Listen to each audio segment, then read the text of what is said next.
নমস্কার বন্ধুরা। এই গীতার থেকে আরেকটা শ্লোক বলছি, যেটাও এই শ্বাসযোগ, মানে আমাদের মহাযজ্ঞ যাকে বলে। এই প্রাণায়ামটা একটা যজ্ঞ, শুধু যজ্ঞ বললেই ভুল হবে, এই মহাযজ্ঞ। এই যত আমরা শ্বাসযোগের মধ্যে যাব, তবে হ্যাঁ, শ্বাসযোগ কিন্তু যারা করতে হয়, আপনি বলার পরে আপনি যদি উদ্বুদ্ধ হয়ে পড়ে লাফিয়ে ওঠেন যে আমি করবো এর থেকে, একটু বেশ ভেবেচিন্তে করবেন। ভালো গুরুর দরকার আছে, যেটা খুবই দুষ্প্রাপ্য। তবুও আমি বলবো, যদিও আবারও কোনো গুরু নেই, আমি এইভাবে নিজেই তৈরি করেছি, নিজের গুরু বানিয়েছি আর কি। এটা আপনিও পারবেন। আমার লক্ষ্য ওই একটাই ছিল, আমার একজনের উদাহরণ আশা করি আপনারা সবাই জানেন, যিনি হচ্ছেন একলব্য। আপনি তাকেই গুরু করুন, অর্থাৎ অভ্যাসেই গুরু।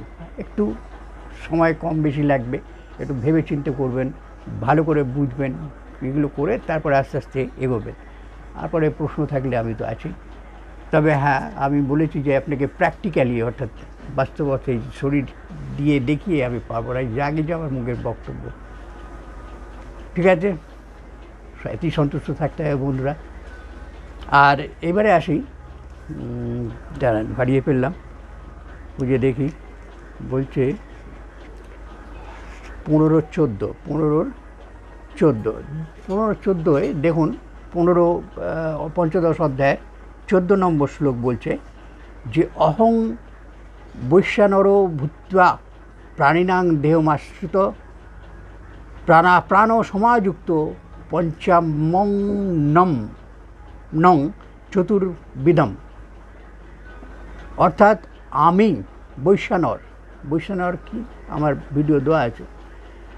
আমি উদরাগ্নিরূপে প্রাণীগণের দেহে আশ্রয়পূর্বক প্রাণ ও অপান বায়ুর সঙ্গে সংযুক্ত হয়ে চর্বচস্য লেহ্য পেয় এই 4 প্রকার খাদ্য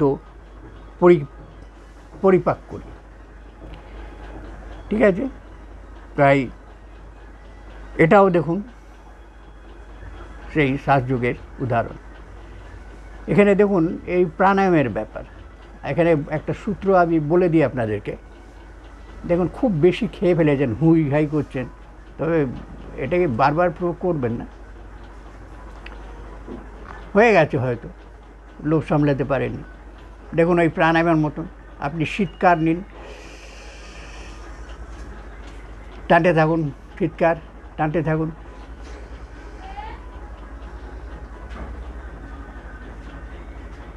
টানতে থাকুন। এবারে কী করবেন, দুরকম দেখাচ্ছি। প্রথমটা হচ্ছে ছাড়বেন, যতটা পারবেন মুখটাকে বড় করবেন, আর যত পারবেন বেগে এরকম করে ছেড়ে দেবেন। দেখবেন আপনার তাড়াতাড়ি হজম হয়ে যাবে। আর আরেকটা আছে, সেটা তো এইরকম, আপনি টানলেন বটে, বা জিভটাকে এরকম রেখে, একদম চাপা নয়, যাতে টানতে হয়,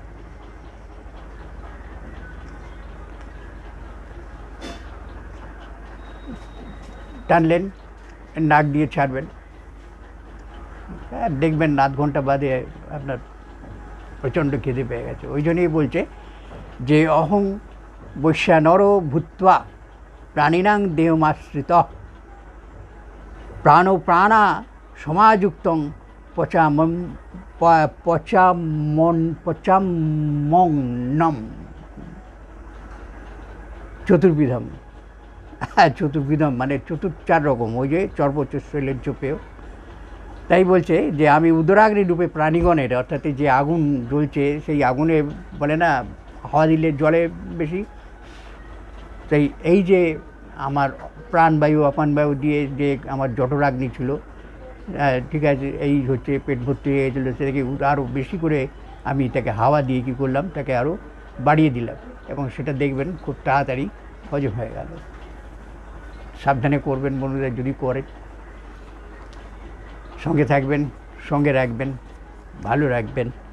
আর যতটা পারবেন এই শেয়ার, লাইক, সাবস্ক্রাইব ইত্যাদি যা যা এর মধ্যে বক্তব্য, সবই করতে থাকুন। আমিও চলতে থাকি আপনাদের কাছ থেকে এই কুড়িয়ে বাড়িয়ে যা শ্রদ্ধা, ভালোবাসা, এই আবেগ আপনাদের কাছে অবশ্যই আমার কাম্য এবং প্রার্থনাও করি।